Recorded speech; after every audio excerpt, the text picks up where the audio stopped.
It's Tuesday, June 7th, 2016. I'm Rim. I'm Scott. And this is Geek Nights. Tonight, the grind. Let's do this. And also, if you are hearing now from us that PAX West badges went on sale, they're already gone. I mean, the thing is, this obviously every time they go on sale, you have the same discussion on Twitter that you have every time they go on sale, right? Yup. In fact, I almost want a catalog if the same people make the same arguments year after year. I think they do. It seems like they do. Anyway, but yeah, just to reiterate what we say every year. Number one, there's an article where they interviewed Robert Koo and said everything that we always say. I will link to it. It's on GeekWire because it literally, even today, everyone who tweeted at me and it was like, why don't they just X? Like, there is literally an answer in this article where Robert Koo is like, listen, we thought about that. Here's why it doesn't work. And the main thing I want to address, though, is that some people were scoffing or laughing at me for saying that I would quit my job to get PAX tickets and go to PAX. Like, well, if my job said, sorry, we're not giving you vacation time for PAX, or if the PAX tickets went on sale during a meeting and I walked out and then they got mad at me, I just give them the finger. It's like, people are doubting me, but it's like, no, what is the point? It's like, I don't want to go to work. The reason I go to work is so that I can do things like PAX. If you tell me I can't go to PAX, there's no reason for me to be at work. That's the reason I'm there. So if you tell me I can't go, I'm going to quit the job first. Now, at the same time, it is at least fair to, as some of the criticism pointed out, to at least acknowledge that that is the privilege of the fact that we're wealthy tech guys. If you can't go to PAX, period, if you don't have this privilege. PAX is expensive. Even if there are plenty of PAX tickets and no one wanted them, you just get them. So, guys, here's the secret. For 2 tickets for 4 days for me, right, costs like $300, plus hotel nights for 4 days. It's $200 a night for just a 1-bed hotel room. Plus get to Seattle, right? So this is already a multi-$1,000 endeavor just to go. So if you can afford to go to PAX in the first place, then you're already a very privileged individual, and that's not really an issue. In fact, we talked about that at length because it's actually a kind of rough topic for people. Remember that Why No One Will Game With You panel? Like, we talked a little bit about how there's a lot of games, like a lot of high-end PC gaming. Unless you've got enough money to buy some fucking giant video card, you can't even come to the table. Yeah. Like, that's the reality of the world. It sucks, but at the same time, if you really want to go to a PAX, and Prime's so hard to go to, guys, PAX South. Like, PAX South is so cheap and so easy to get tickets to. The only things that are missing from PAX South that you get in Seattle are Seattle itself. Like, I really like Seattle. Like, there's stuff to do there. Like, Seattle's a really good place with lots of food. And the expo hall is kind of baby. But you know what? The expo hall is the least interesting part of PAX. Yeah. And everything else at PAX South is 100% as good as PAX Prime. Only yellow. Yeah, like the tabletop is actually better than PAX Prime because you can actually get a seat. It takes a couple days for the badges to sell out, so you can just No, I don't think they sold out at all. They're on sale now. I think Friday and Saturday. Let me see. I don't think anything is sold out. I think you just buy a ticket. I'm gonna check right now because I've never bought a ticket to any PAX, at least that I needed to.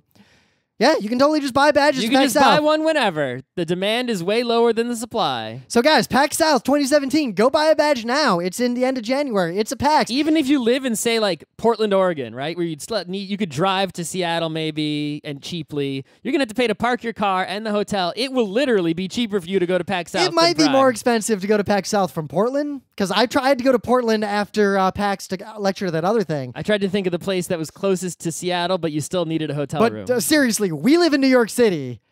It is cheaper for us to go to PAX South in San Antonio, fucking Texas, than it is to go to PAX East in Boston. Yep. Like, they are very close to each other in terms of actual total cost. Just go. That is terrifying, but PAX South is the secret. Especially all you people with the sour grapes about not getting tickets to Prime. Just go south. No one got tickets to Prime. No one.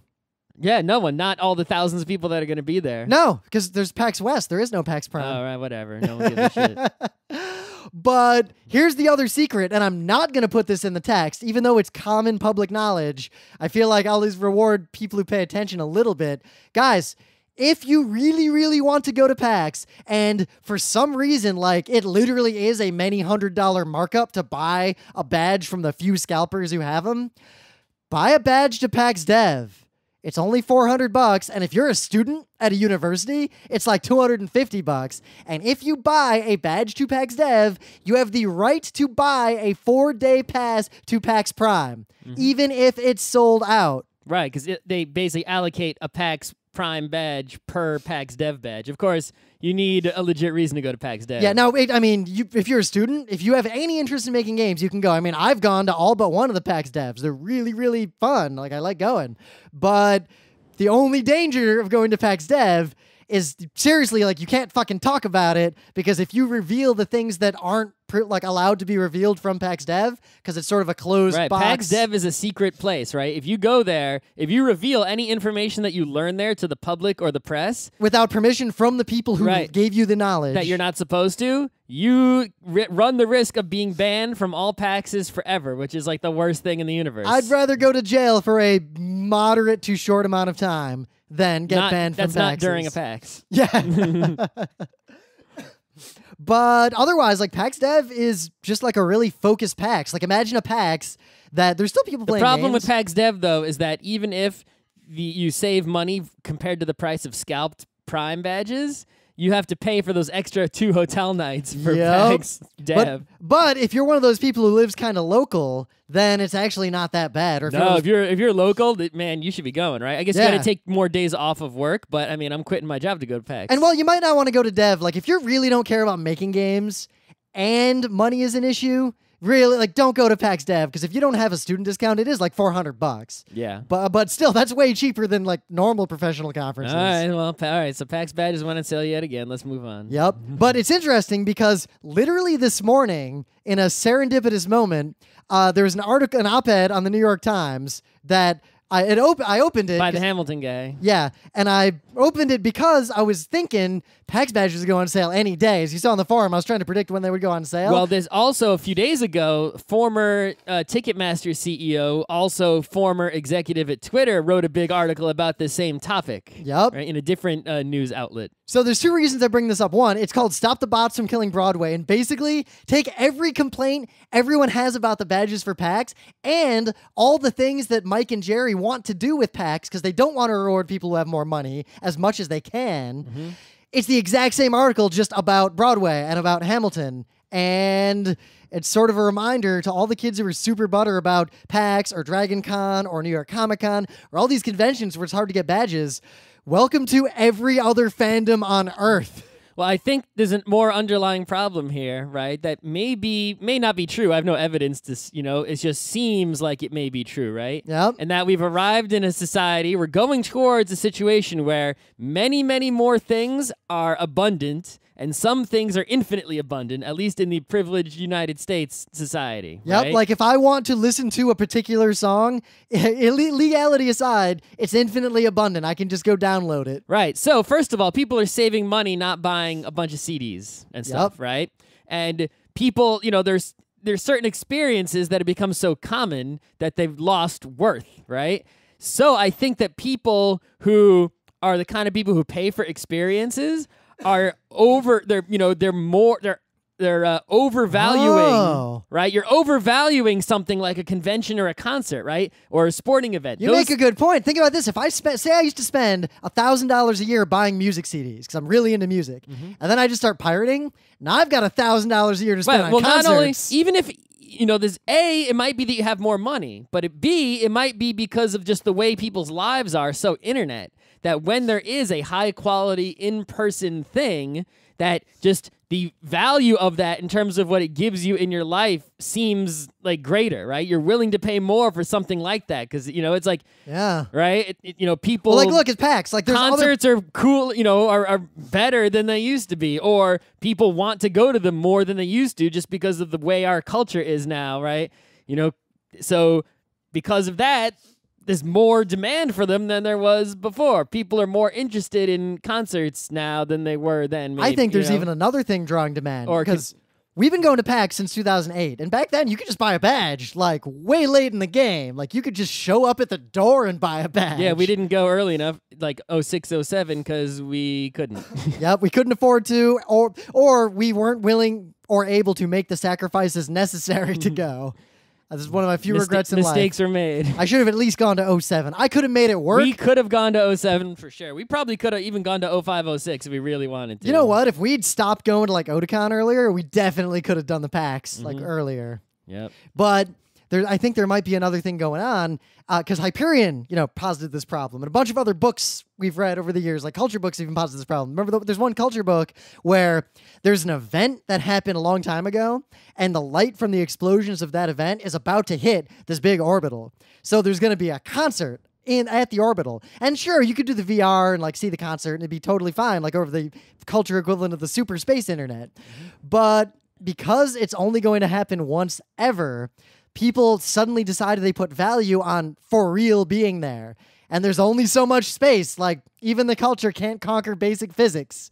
So this post-scarcity society redevelops currency just for this one concert. And the internet, like when we used to go to PAXs, like most gamers I talked to had never heard of PAX. Even in like 08, 09, even 2010, like PAX East, a lot of people lived in Boston, didn't know PAX was there, but were otherwise gamers. I feel like the internet being more ubiquitous and like Generation Z or whatever, like getting old enough to really use the internet, like the younger kids, they just know what's up. Like they look online and they see, oh, Markiplier's a guy I'm a fan of, and oh, he's at this thing, PAX, and then they learn about PAX. So there's way more eyeballs independent of if the demand from any individual eyeball went up. Like, think about all the people to this day who are anime fans who live in fucking Baltimore and don't know that the best and biggest anime con, except for Anime Boston in terms of best, in the country is basically like down the street from them. It's in DC now. It will be. Anyway. Yep. You got any news? I do have a news about something we saw at PAX, which is Videoball. Videoball in a deep and distant future. Finally, this game is announced for being released on July 12th. I mistake it. I thought it was June 12th, which is this Sunday. I got all excited, but no, it's a month from Sunday. Yeah. July 12th. So we're going to go to Kineticon. We're going to come back, and then on Tuesday, it'll be on Steam for $9.99 is going to be the price to play Videoball. That is a great price.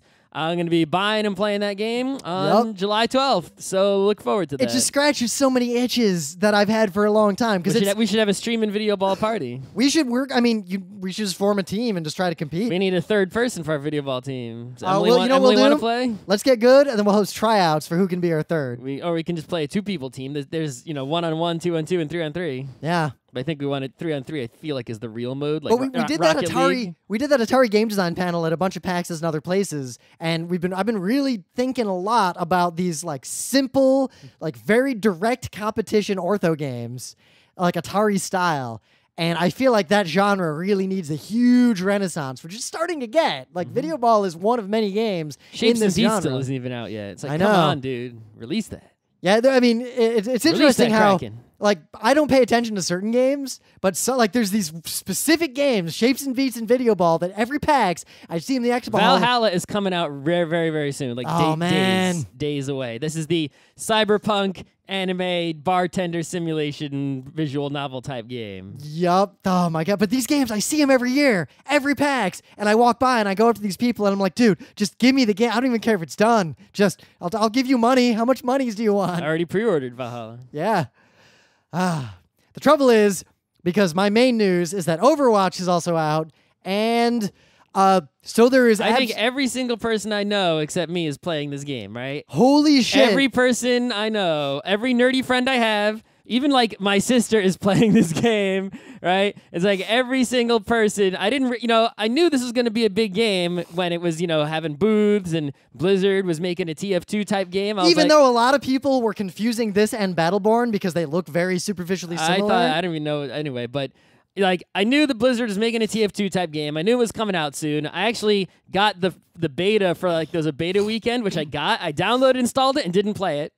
And then like I knew it was gonna be a hit because it's a Blizzard game, but it is the biggest hit I've ever seen. Like so even when TF2 came out, it wasn't like everyone was. This is literally I do not know any nerds who are not playing this. So it's interesting because except me. Team Fortress 2 was supposed to be the successor to, Team Fortress. The throne of Team Fortress Classic, Weapons Factory, Mega TF, like that kind of game. Real game. Team Fortress 2 was supposed to be like the modern version of that, and it was, except you go back and listen to our show about it, it was kind of baby mode. It actually wasn't that fun unless you, like, even if you got really good, the game was just not fun anymore. Yeah, they put all the effort on the aesthetics and pretty much got the best aesthetics in a shooter ever, but sacrificed the actual game. And then they went down Hat Road. But it wasn't just Hat Road, it was game affecting hats. Right. Before Hat Road, it was bad, but then once the Hat Road, that was like the last nail in the coffin. And I remember this rush where everyone got really into it, partly because I'd been talking up this game for as long as it was possibly in development. Remember that site, TF2, like rim weights? Yep. Every event in history, rim weights. Yep. So it finally came out, and it just was deeply unsatisfying and had all these problems. And within about a month, I was just done with it. Like, I just didn't care anymore. Yeah, so Overwatch seems to be significantly more skill-based. I mean, it doesn't seem like it's at the level of, like, actual Super Quake, but... Well, actually, it's pretty close. So here's my... Are you flying around, like, ridiculously fast? Yeah. It Quake 1 fast? Quake 2 fast? It's about as fast as Quake 2. Really? Yeah, not all how characters. Are all these people playing it? Aren't they like just like most people are fucking awful at it? Are they just like dying instantly to people who are like going so fast they can't hit them the and then getting headshotted by people instantly? So many people are playing, and it's 6-on-6. And okay, that's not too many. And the matchmaking is really good. Blizzard is the only people who have good matchmaking. Like, I'm legitimately impressed with the matchmaking and how close these games end up being. Yeah, Blizzard is the only company with decent matchmaking technology. So all that together means that there is room for like the skill level of people who are enjoying this game. You're never in a match with any gods that are going to crush you. You might be in them occasionally, but it's pretty rare. And it's not like the old days where a match was an hour long. Like, this shit ends real quick if one team is just that much better. And then they rematch you, so you're not playing with them again? So if I had to compare it to one of the games that it succeeded, it is actually closest to Weapons Factory. Is this like a million different things to do? Yes. And you have to bind like 100 keys on your keyboard? So remember how Team Fortress 2 distilled that down to like every class has like a few weapons and a power? Yep. This one distilled it even further, but unlike Team Fortress 2 where the powers are all kind of samey and bullshitty, the powers here are way different, like Dune level different. So in Mega TF... So it's like MOBA where you have your 4 powers? Yep. So here's an example. In old Weapons Factory, which was the height of that genre, Weapons Factory for Quake 2, Weapons Factory for Quake 3 was slow and kind of crappy, and like people went back to Quake 2. What? No, the only Weapons Factory is the Quake 2 one. There's no other. There was There's a Quake no other 3 Weapons Factory. Well, there was the Quake 3... Do you have a grappling hook? The Quake 3 Weapons Factory was made by the same people who made the fourth supposed Indiana Jones movie and all those Terminator movies after the second one. And I think they tried to make some Matrix movies, but they didn't let them. It's really a shame that those guys all died. Anyway, yeah. So in Weapons Factory, here's some of the classes, and then I'll compare them to Overwatch classes. There was the Gunner. The Gunner was super slow. Yeah, didn't he have like the crazy like minigun that like... Yep. Now the Gunner was a woman. Like the models are all way different. It was this big buff woman. She had a chain gun. Well, she had 3 chain guns, because this game, you had like 8 different weapons. Right, Weapons Factory, right. So, different ammo in each one, yep, right? So one chain gun, you can run at normal speed, and it's the normal chain gun. One chain gun did twice as much damage, but you're real slow, and it also made a bunch of like lens flare effects, so people would like see where you were. And then one of them was crazy, ridiculous bullshit strong, but you couldn't move while you were firing it. That class also had a pod you could stick on a wall, and when you stuck it there, it shot out a laser as far as it could and just sat there. If anyone touched that laser, instant death. And that laser disappeared after like 30 seconds or so. 30 seconds is a long time. Yeah. And there were other things, but 2 like widely disparate powers. So there's a character in Overwatch called Bastion. He's a robot. He has a regular machine gun when he's running around. One of his powers is shift into, now I am just a turret mode. Much like the gun, I see. Yep. But his other power is he can heal himself instead of shooting. But you can't shoot while healing yourself. Nope. So you have to hide somewhere. But meanwhile, there's another character. Remember that laser? So Symmetra is a character who has like this weird close range weapon. She can leave little turrets around that hit people and slow them down and do increasing damage over time. Like Tribes 2? She can also throw down a teleporter.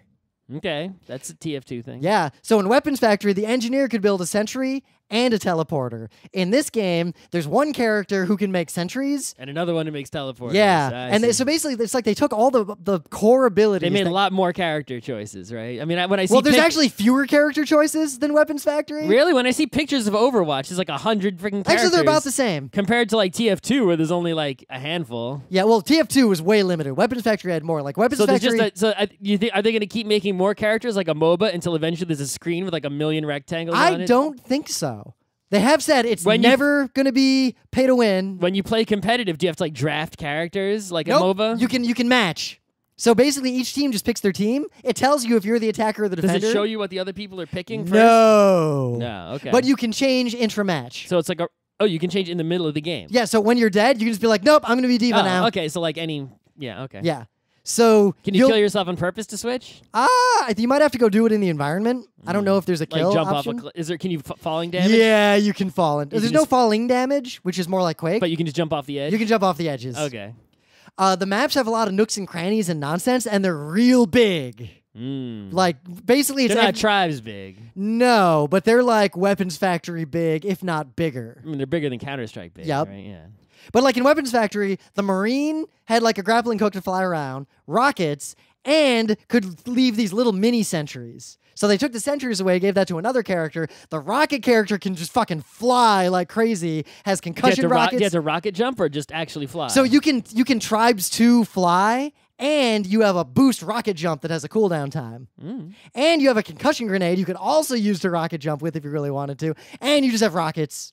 All right, so they do give you a lot of stuff to work with. Yeah, so you have almost the same number of options as Team Fortress 2, but they're all so different and so satisfying to play that it is the closest game to this I can possibly describe is Weapons Factory. This is literally the successor to Weapons Factory for Quake 2, wholly and thoroughly.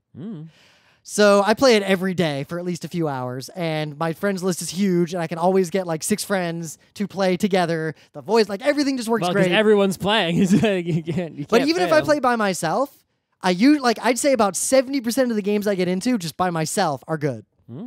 And the way the matchmaking works. Well, I think there's some things I've heard. For example, they're aggressively banning cheaters, so that's like if you get caught cheating, you're just banned forever. Period. You are banned for life. And they keep information about you, so if it looks like the same... Like, people have tried all sorts of ways to, like buy the game again, and they just keep getting rebanned no matter what. People have tried. I've read that somebody, I don't know if this is true, somebody rebought the game with a different account and a different credit card and a different address and put it on a different computer, right? And then they went through like a VPN so that they wouldn't know where the person was playing from. And after playing for a few minutes, they were rebanned. I don't know how that's technologically possible, but... good job, Blizzard. So, yeah, they are so serious about anti-cheat.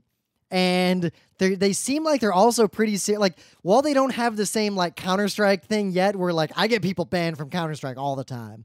But it is, like, if you make a group and play, by default, you're in a voice chat just with your friends, and you have to opt into the team chat. So it's like 4 friends, and then you go in as a group. It'll find 2 randos or a group of 2 and stick them in your team, and then start the match. Everything about this game is great, and there is room for people who have never played an FPS before. Yeah, because you're going to get matchmaked with other garbage players, like, everyone who's playing so on a even PS4 better. It includes a mode where you can practice against AIs. It includes a mode where you can just walk around the maps and check it out. It includes a mode where there's a special map that has a bunch of enemies doing different things. Like, it's like a giant playground where you can just practice. And it has a tutorial like the original Half-Life 1 tutorial that literally teaches you how to FPS. How to walk, how to aim. Tracer runs on the screen. It's like, I'm going to run over to the right now. Watch me. You're not looking at me. Look at me. Use your mouse and look at me.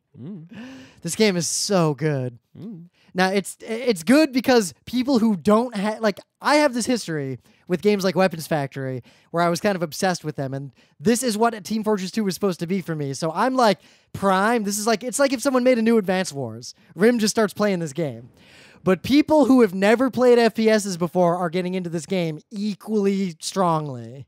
That says a lot. This game is possibly the best FPS in this genre since Weapons Factory for Quake 2. No, there haven't been a lot of competition, really. Well, also the people who made it. Also, Tribes 2. The people who made it said straight up games like Action Quake 2 were their like primary inspiration. Sure. Like they know what's up.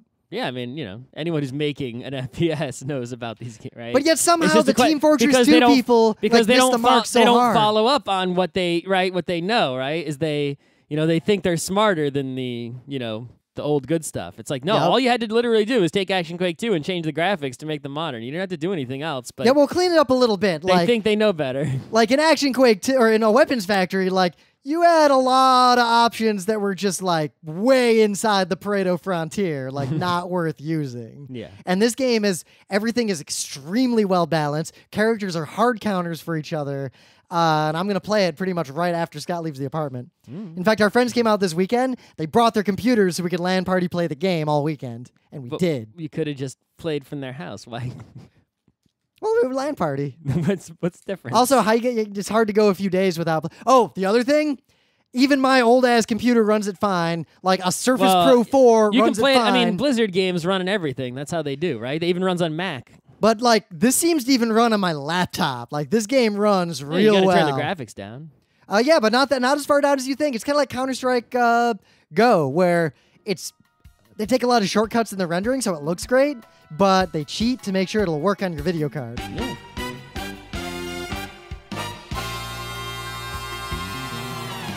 Things of the day. Because I'm so into Overwatch, so there's a thing it does where after every game, like one, you can vote for people, like commend them, like you did a good job. Like it shows like the 4 top players based on various heuristics. I mostly vote up whoever was being like support or healing or like help me out. But they also do a play of the game where the game tries to algorithmically decide what like the craziest or most important moment in the victory or whatever happened in the game was. And it's like Overwatch play of the game. And sometimes it shows a really epic moment.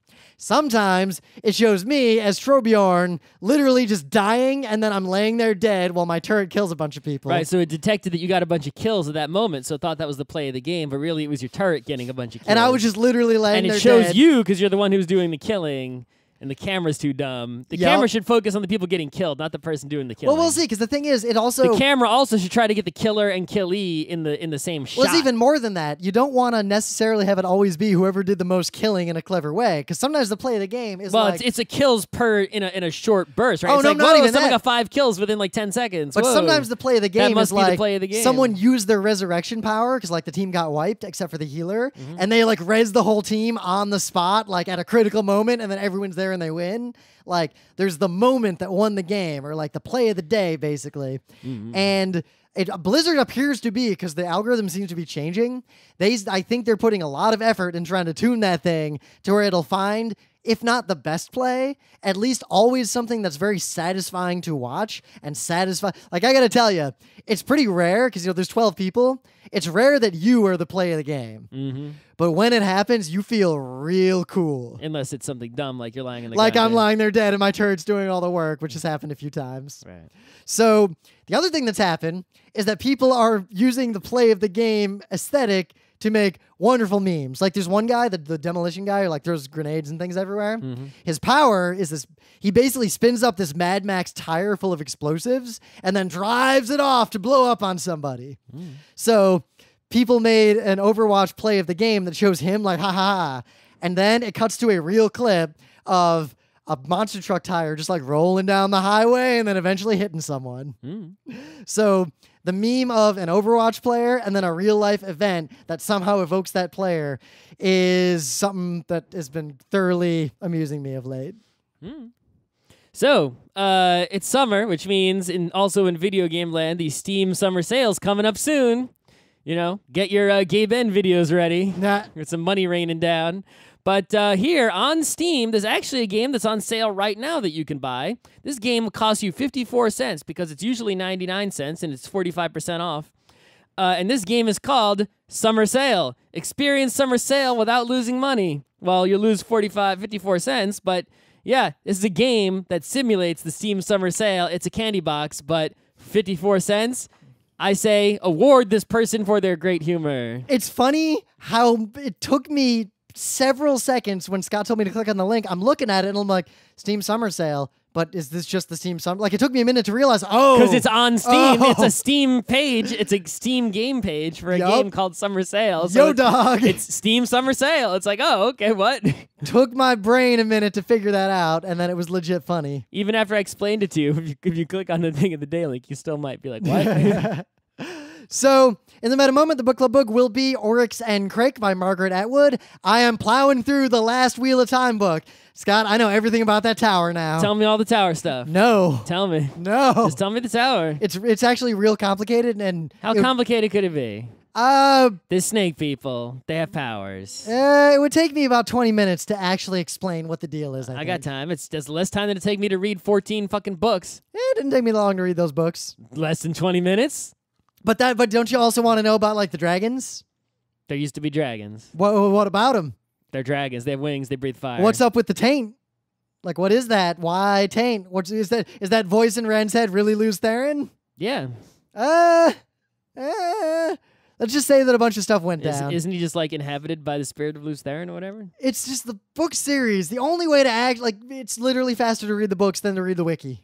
Yeah, but it's not faster than a 20-minute explanation. Yeah, but that would just be to explain the tower. Anyway, I'm going to be done with those books. I'll know everything there is possibly to know, except I'm not going to read. I was at the bookstore and saw a supplementary appendix type. Yeah, so book. I was about to say, I'm not going to read that because I looked into it and there are apparently some inconsistencies if you look at that in addition to the books. And also, I don't care about the actual power ranking of all the Aes Sedai, literally numbered from most powerful to least powerful, literally every single one in the entire series. Okay. There are a lot of them, let us say. Mm-hmm. But yeah, Oryx and Crake, Margaret Atwood. Though with the way the American politics are going, I feel like The Handmaid's Tale might be a more relevant one to read. But we'll do Oryx and Crake because that's what we said we'll do. Okay. Kineticons coming up. Stay tuned for that. That's actually scarily soon. Yeah. Otherwise, hopefully, we'll see you at PAX Prime. If you're cool. Yeah. And if not, seriously, buy tickets to PAX South. Like, we'll be there. PAX South is great. And you can just buy them now. You just go and click, and you'll have badges. You can just go click and have a hotel that's like a 1-minute walk away from the convention. It'll be warm. Yeah. So if there's one thing that I complained about a lot, at least up until about a decade ago when I didn't give a shit anymore, is grinding in games. Like, there was a time in my life when I actually think my stupid kid brain enjoyed it. Yep. Like, leveling up in Final Fantasy 1 when I was in elementary school felt like it was a very productive thing. And like, I would really I'm going to fucking get that silver sword. And I'd be walking back and forth, fight like 2 ogres, go to the inn. Pokemon was the turning point for me. Like when I started playing Pokemon, I was like all grinding. I didn't even notice it was a problem. It was just like, wee, this game is amazing. And then before I beat it, I was like, walking back and forth, killing Pokemon. Back and forth, kill a Pokemon. And I was like, this sucks. Fuck this. Yep. And that's when I realized. So we started thinking about that because it seems like a really simple topic, but if you really broaden it, what is grinding? Because it actually means very different things depending on the kind of game you're playing. Yeah, there's so many other grinds out there besides the, most people the JRPG grind? Yeah, most people just think of the RPG grind. Like you do the same thing over and over again, usually mindless tasks in order to, increase numbers in order to do other things, right? Like Fire Emblem. You can be clever and beat the game low level, or just kill a bunch of people and the numbers will be high and then you don't have to solve the puzzle. You just have the rabbit girl and the night guy just marry each other and then they single-handedly kill literally fucking everyone in the game. Yeah.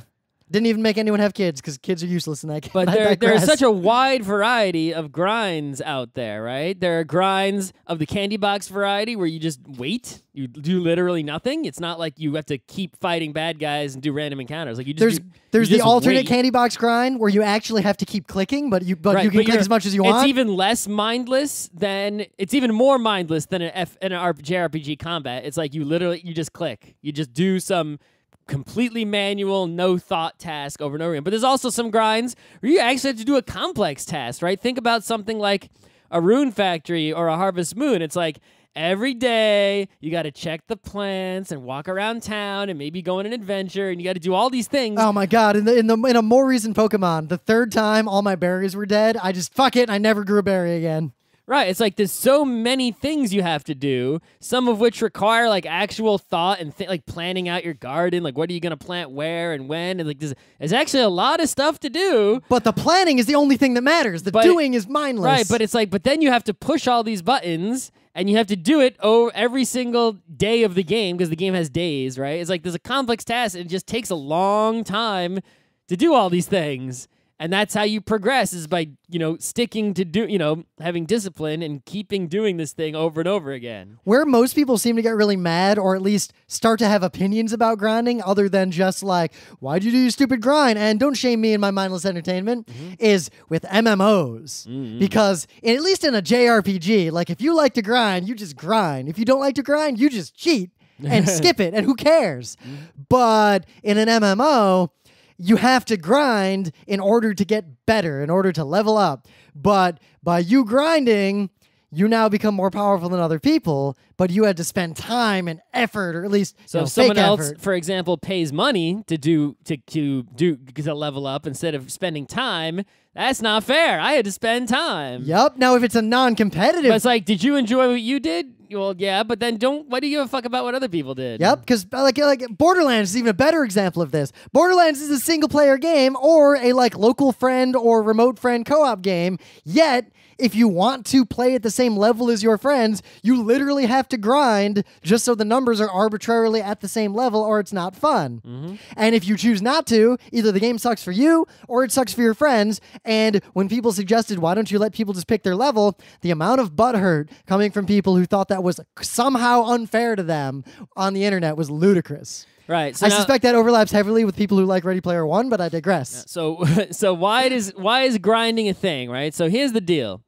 Sometimes when you play a game, right? Let's say you go out and you play soccer, right? You play soccer.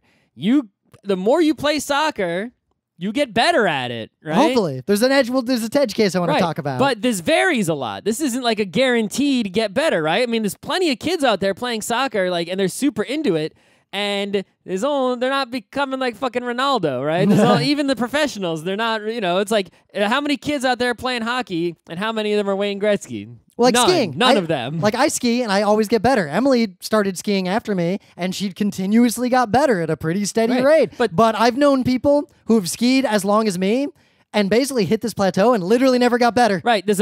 People seem to have a limit that they hit to where they can't get better without doing something different. Maybe they need extra help or more learn. They hit, limits where without something extra mixing things up, they can't improve even with more practice. People seem to also get better at different rates. There are two people who start doing the same thing at the same exact time. Like two kids take piano lessons at the same time. And after a week later, they've practiced the same amount, and one of them can play Twinkle Twinkle Little Star, and the other one still can't. Well, Scott, that happened to us in two ways. Like, we both got Street Fighter V. You played it a little more than me, and then a month later... It wasn't the same amount of practice. Yeah, but because I put a little bit less practice in, that just snowballed and I was fucked. And then the opposite, remember when we both bought harmonicas? And then a month later, I was like tooting around. You were like, nuts to this. Well, I didn't practice at all because I had no discipline. Well, because I didn't want to do it, so I didn't enjoy doing it. And then you got mesmerized by that cool guy with his video. At least it was only $5 or whatever it cost. Anyway, right. So when you're playing a video game, right? Say like Street Fighter, right? If you want to get better at Street Fighter, Guile doesn't level up. You have to level up. It's the same as playing soccer or tennis, right? You have to get better at it. You, the human being, right, has to get better at the game. So some people, based on their skill level, they might not be a person who's good at something like Street Fighter, or because Street Fighter is fucking impenetrable with all this nonsense and no good tutorials. Follow Daryl Surratt on Twitter if you want to see some details of that lately. Right, you just can't get better without learning secret information that even the pros can't answer my fucking questions that I have for them, right, about the game, and shit like that. So, you get frustrated with something like that. When you play, say, a JRPG, it doesn't matter who you are. It doesn't matter what your skill level is, right? As long as you're at this minimum level of competence, which is pretty much any human being who's literate and knows how to use a controller, which is everybody I know pretty much, if you just keep playing, you don't get... The human being you doesn't improve at all, right? But your character in the game, the numbers just fucking go up. It's the illusion of progress. You feel... as if you get the same emotional feelings that in satisfaction and gratification you get from actually getting better and achieving mastery at something without actually achieving mastery at anything. It's like practice that's guaranteed to work and guaranteed to always make you better. Oh, I think it was Dave Riley on Fast Karate, but because he was talking about Ready Player One, which is why I referenced it before, and he pointed out that Ready Player One is almost like a celebration of someone who spent their life, like instead of someone who spent their life like getting good at Weapons Factory or tennis, it's someone who spent their life getting good in quotes at grinding out potions in Final Fantasy XI. Mm-hmm. And like that's the kind of person who is into that book because it's the illusion of progress, but actually it's just a candy box in practice. Right. So if you make a game like this, the game will be really satisfying to a lot of people because, you know, they play it, they're doing some kind of thing that is somewhat fun and interesting, but they keep getting rewarded for what they do, like a rat in a Skinner box constantly getting bits of cheese. Right? It's well, like actually, if you give them cheese at a non-constant rate, they'll act even more crazy for it. Right. I mean, it's like, and it's like, hey, you're fighting all these, skags and skag gulch. Skag gulch. But if you do that enough, eventually you get like cheese in the form of crazy, ridiculous weapons, and your level goes up, and now you feel super powerful. But really, all it means is that Skags change into a different model in a different part of the map, but you're still doing the same fucking thing. It's just the numbers are bigger and it looks cooler. Now, this is why like doing this as a panel or a show is already sort of complex. Single player versus multiplayer, they're completely different discussions. A single player game like Deus Ex Human Revolution, or even like the old System Shock, like your dude levels up in the course of the game, right? Mm-hmm. And in Symphony of the Night, like you level up your shit in the course of the game. Yep. In a single-player game, while you are leveling up as a person or else you won't be good at the game, the escalation of the numbers and the powers and the other things adds to that. Like, they complement each other, both to make the game feel very expansive, but also to sort of, like, unlock more abilities as the game goes on. So that sort of grind, like in a single-player game, can be used to make a game more immersive, more effective. Like, sure, the crazy axe takes more human skill to use in DS, Dawn of Sorrow. That one. The crazy axe at the end. But at the same time, leveling up to get that axe, like getting the axe feels really good too. Even though I know I kind of just ground it out, it was like this good balance between grind and satisfaction. And because there's no competitive element, you don't have to do it. Who cares? Mm-hmm. Now, when there is a competitive element, you get all sorts of problems, right? For example, if there's a game where you can grind, like say an MMO, where you can grind on your own, and then you get into a fight with someone, like maybe a Diablo or something, it's like, whoa, you played the game for 30 hours and I played it for 10, and now we're going to fight. Even if I'm better at you than at this game, you just have bigger numbers than I do because you put more time into it. We might as well just automatically give the trophy to whoever has already spent the most time and not even bother playing. Yep, no amount of skill can overcome the loot or gear or level difference in a lot of these games. Right. It'd be like, if you imagine if you were a baseball player, professional baseball player, and you go and you get your bat and you go up to the plate and the pitcher's out there and you're like, what the fuck is that? And he's got like a tiny, tiny golf ball he's throwing. And it's like, where the fuck? He has to throw a baseball. What's up with this bullshit? And it's like, actually, he's been playing baseball for like 20 years, so he's allowed to throw this ball. And it's like, that's fucking bullshit, right? It's like, what, he ground out in the league for so long, he gets his, it's like, and then when the guy gets up to bat, he's got like this giant metal bat that's got like a rocket on the back of it. It's like, what the fuck is that? He's like, well, actually, he's been in the league for 15 years. So it's Baseball Simulator 1000. Right. I'd watch so that. He's allowed to have that, even though the rookie has to have like a tiny stick and has to throw a beach ball. Now it gets even worse, because remember how we just talked about when when you use this mechanic to grind something, it's partly because it either augments or replaces the actual progression of the skill of the human. Mm-hmm. So the human transfers the progression of the character unto themselves. Mm-hmm. So they feel like they accomplish something. So now, when if you let someone, shit. But if you let someone else skip the grind by paying money, then the player who ground it out themselves feels cheated, even if they have no logical reason to feel cheated, because they feel like their accomplishment was literally just taken from them. Because it's really an accomplishment. It's really just truth-telling, right? They couldn't handle the truth, which is that you fucking wasted your time. Yep. You spent hours to change numbers in a database that could have been changed with a single line of code. But that's the danger of using character progression to substitute for human progression. The more you use that, the more the truth will hurt the people who play your game. But the other thing is that you could almost argue that, like, hey, we're simulating what in the real world, you actually do have to grind things out to get better at them, right? It's like you don't get better at something like miraculously. So see, this is where it could be used for good. If you like, Counter-Strike actually does this really well, and Overwatch actually does something similar. So in Counter-Strike, there's the real ranking, the competitive ranking.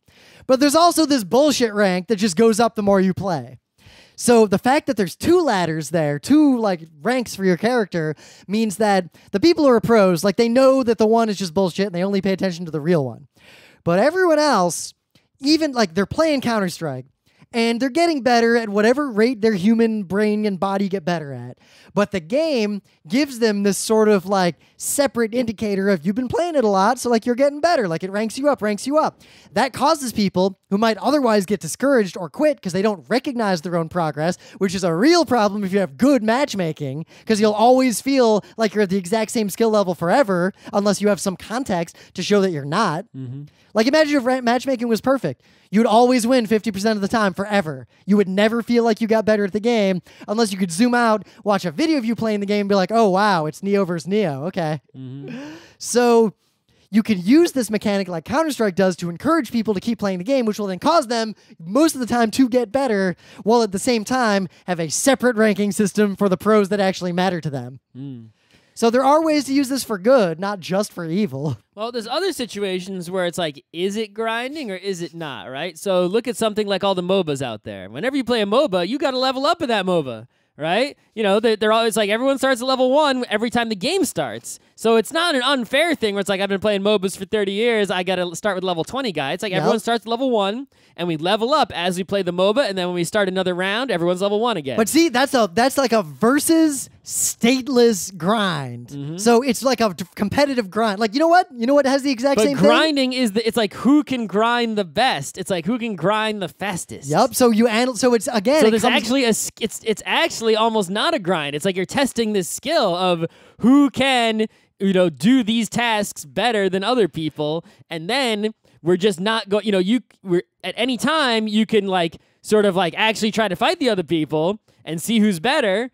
And there's actually some skills to that too, but you know, if somebody was better at one part, then you're not going to be able to beat him at the second part. So if they beat you at game A, you know, they can come after you in game B, and you'll be screwed. Dominion, in a way, does the same thing. The mechanics of playing Dominion are minimal in terms of the actual play of the game. But the real game is you look at the state, you look at your opponents, like all the cards that are available, you come up with a strategy of how am I going to grind out victory points to win this fucker? And then separately, there's the execution, which gets harder over time. Like you got to keep track, like how many of those cards do I have in my deck? How many cards are in my deck is the total? Is it time to start DPT? Yep.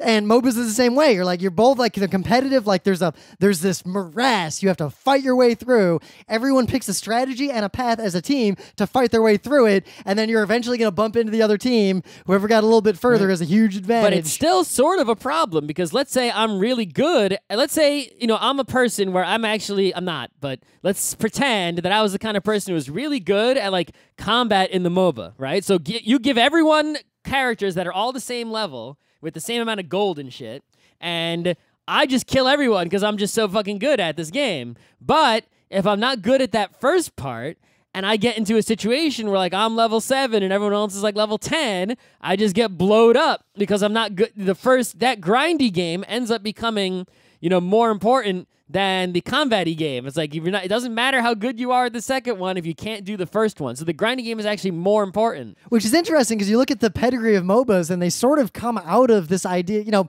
Warcraft 3 basically.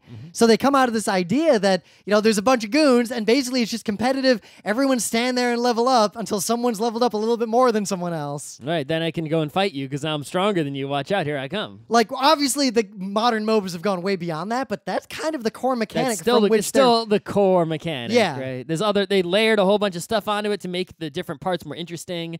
Like, I know the Heroes of the Storm is like events on the map and all this kind of, there's all kinds of things going on, right? But there's always a danger if you have that kind of progression in a game, then things like build orders, like StarCraft style, matter so much that not memorizing those, you can't even come to the table. Mm-hmm.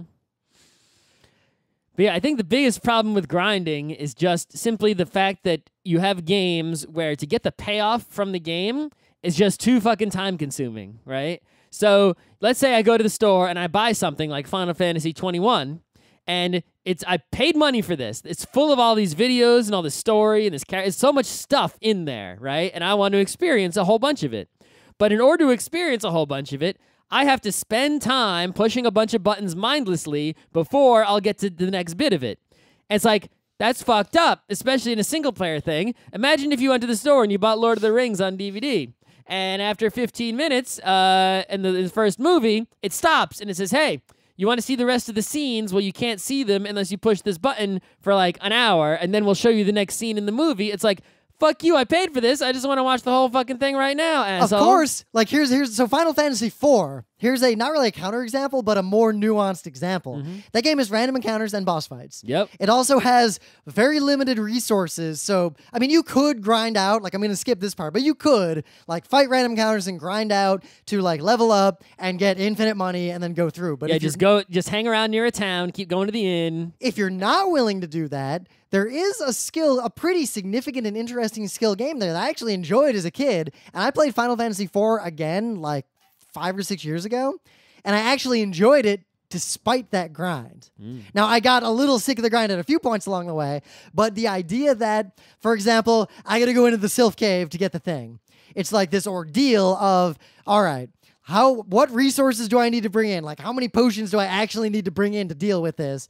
And then each encounter is a puzzle of, do I fight it? If I do fight it, what is the optimal path through this particular encounter to minimize my resource expenditure? Right, if you grinded less and you want to get the game done quicker, you can save time by, going in with less levels, less potions, less, Now this works. Or you can spend more time up front getting more potions, and then it'll be a breeze to go through the cave, but, you spent more time on it. Yep. So the other thing the original Final Fantasy IV did was that the boss fights were fucking disaster parties. Like, they were so hard that the trick, like figuring out the patterns and the tells and figuring out how to beat the guy, was actually like more powerful than grinding up to a certain point. Yeah, like, in order to level up enough to beat a boss without trouble. Like with just attacking Rubicon without actually knowing his deal. They were just so powerful that you couldn't really do that without spending an inordinate amount of time. You had to learn, like, aha, on this boss you have to use Reflect after he wiggles, and then his spell will bounce back at him and you'll kill him really easily. But you have to figure that out. So also, Final Fantasy IV, American kids tended to turn this off, but in the basic original Japanese mode, combat was actually semi-real time, and all the time you spent like in window menus, like thinking and clicking around, bad guy just kept doing. Yep. He just kept attacking. So it was really like, oh shit, what do I do? No, I used the potion on the wrong person. Fuck. And that made the game actually really stressful and skill-based. Compare this to Final Fantasy I, where as soon as you get to Elf Town, where the Silver Sword is, you walk around outside that town until you can afford to buy yourself a Silver Sword. Unless you're on Awesome Games Done Quick with like some memorized random seeded route, you're gonna go get the Silver Sword before you try to beat Astos. Yeah, you're getting, and you know what? If you got 2 fighters, you're getting fucking 2 Silver Swords. Yeah, you are. Fuck that shit, right? It was 8,000 gold to buy 2 Silver Swords, right? It doesn't matter if it takes you 2 hours walking around outside that elf town. You're fucking doing it, because if you don't and you try to go in the next place without any Silver Swords, you're not killing shit. There's also an interesting thing. You know who you're killing? The white mage. To eat him. To survive. But when I was a kid, like, I would play Final Fantasy I and beat it about once a year. And like, I knew my path through the game, and I'd just go through the motions again. Like, I knew my strategies. I had the strategy I came up with that I did like easily 20 times in my childhood, where I'd go all the way up until I could get the airship, having only beaten one fiend. You have to beat at least one fiend to get that far. Yep. Then I would go around and do everything in the game except beat the 4 fiends. Then I'd go back and beat all the fiends. Real easily. Yeah. Because you'd have all the shit. But like, and it was weird because I did similar stuff in Zelda 1, right? So in Zelda 1, it's not grinding in Zelda 1, right? And I could beat Zelda 1 in like maybe under an hour. I don't know what the maybe that's you could grind out I coins. could beat Zelda 1. I don't know what the world record is, so I might be getting the time way off, but I can beat Zelda 1 very quickly. Like you could grind out coins multiple times in a day. Grind out coins and then buy the blue ring before you do anything. Right, so that's what I end up doing is like if there is equipment available to me, right? I will go around and get like I'll get bombs, I'll get all the heart containers, I'll get a blue candle, I'll get a blue ring. Like I will get everything I can get before going into dungeons. Yep, as a kid, I would go get that raft because I know where you gotta get the raft in Dungeon 3, but I would go into Dungeon 3, get the raft, come out, get the heart container, then go back in and beat the boss. Okay, I didn't but it's like I would usually go to Dungeon 2 because Dungeon 2 is so coin rich. Yep. Right? And then I like wouldn't do dungeons. I would just get all the free coins that are in the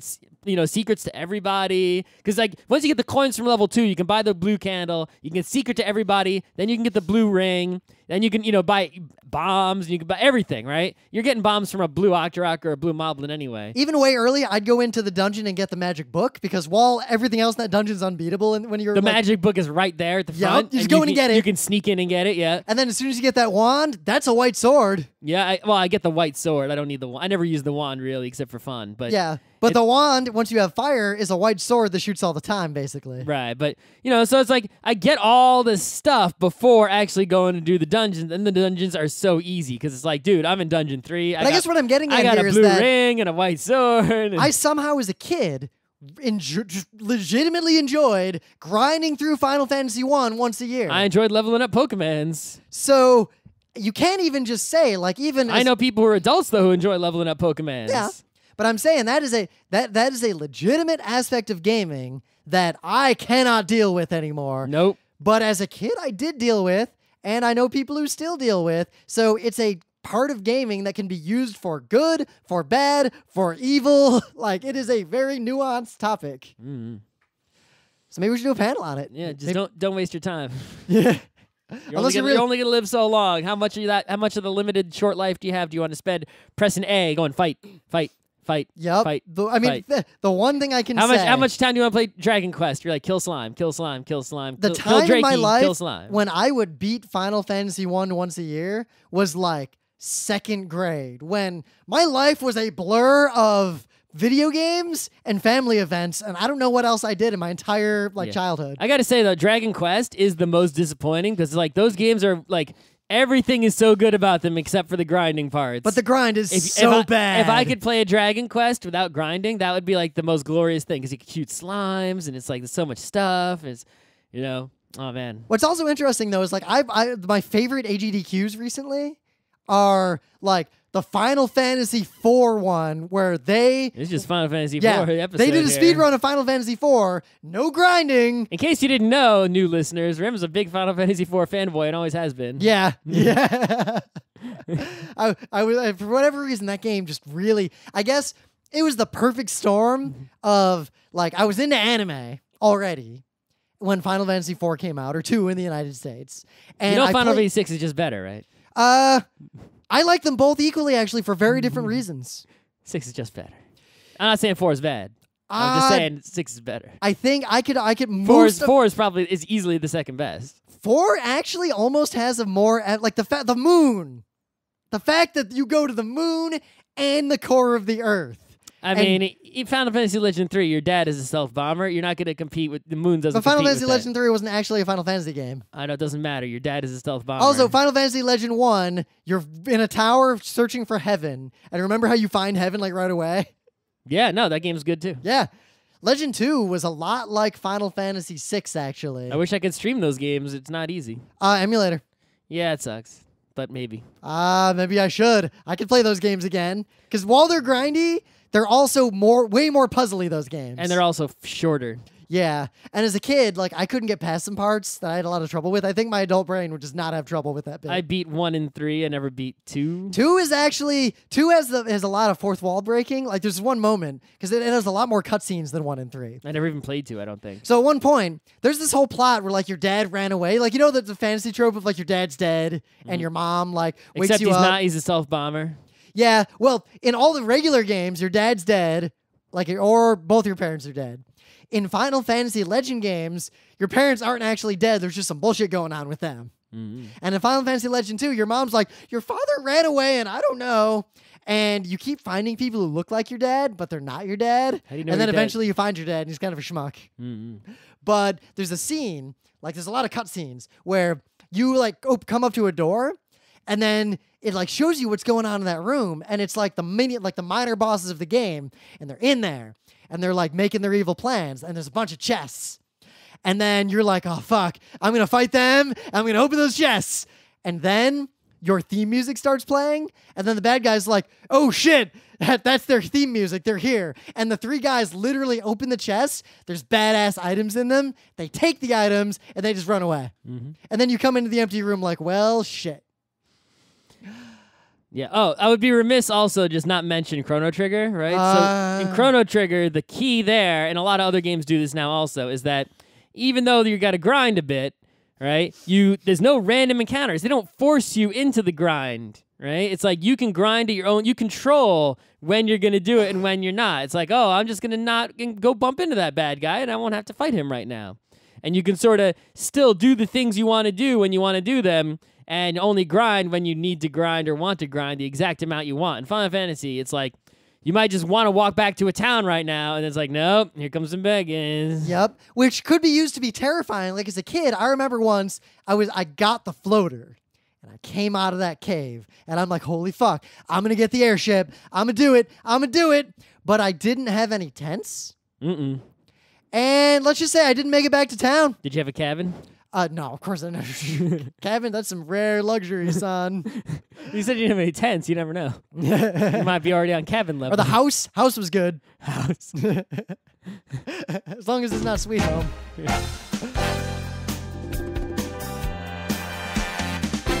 This has been Geek Nights with Rim and Scott. Special thanks to DJ Pretzel for the opening music, Kat Lee for web design, and Brando K for the logos. Be sure to visit our website at frontrowcrew.com for show notes, discussion, news, and more. Remember, Geek Nights is not one, but 4 different shows. Sci-Tech Mondays, Gaming Tuesdays, Anime Comic Wednesdays, and Indiscriminate Thursdays. Geek Nights is distributed under a Creative Commons Attribution 3.0 license.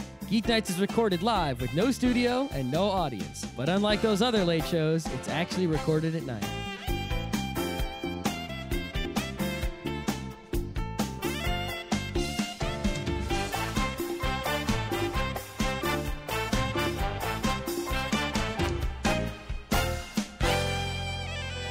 And the patrons for this episode of Geek Nights and the amount of money that they give us on a continuing basis are...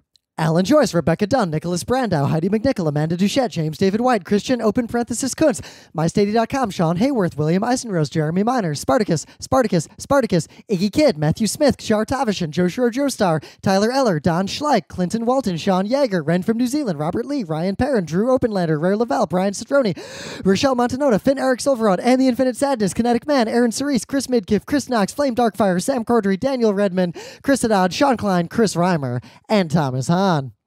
That the episode we just did is actually a preview. So one of the panels we submitted for PAX Prime is called The Grind, and we're basically just going to talk about all those concepts in much more detail and with citations. The other one we submitted, remember designing game rules? Well, we're sort of rejiggering that panel to focus specifically on writing board game rules. So it's going to be 60% the same panel, but with more examples. We're going to drop the video game aspect and focus a lot more on the game design aspect.